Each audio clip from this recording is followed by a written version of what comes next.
उपराजधानी म्हणून नागपूरला जे मिळणं आवश्यक होतं तेच मिळवून दिलं असं विधान करून मुख्यमंत्र्यांनी विरोधकांच्या टीकेला आज जोरदार उत्तर दिलंय। ते आज नागपुरात आयोजित करण्यात आलेल्या विकास कामांच्या उद्घाटन प्रसंगी बोलत होते। मुख्यमंत्री विदर्भातले असल्यामुळे नागपूरला झुकतं माप देतात अशी टीका विरोधकांनी विधिमंडळात केली होती।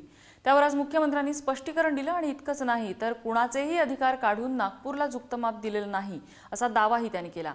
याच कार्यक्रमात नागपूरचे पालकमंत्री आणि ऊर्जा मंत्री चंद्रशेखर बावनकुळे यांनी नागपूर शहराच्या विकास कामांसाठी अतिरिक्त 120 कोटींची मागणी केली, जी मुख्यमंत्र्यांनी भर सभेतच फेटाळली। अवघ्या महाराष्ट्राचा विचार करता नागपूरला अतिरिक्त निधी देणं शक्य नसल्याचं त्यांनी सांगितलेलं आहे। केवळ कागदावर उपराजधानी म्हणायचं आणि केवळ उपेक्षा करायची अशा प्रकारची राज्य सरकारची नीती ही नागपूर शहराच्या प्रती राहिली। पण सुदैवाने माननीय नितीनजींनी आणि मी या ठिकाणी जे काही अधिकार आम्हाला प्राप्त झाले त्या अधिकाराच्या अंतर्गत नागपूर शहराला जे देय होतं, जो नागपूर शहराचा अधिकार होता, कोणाचे पैसे काढून नागपूर शहराला दिलेले नाहीत।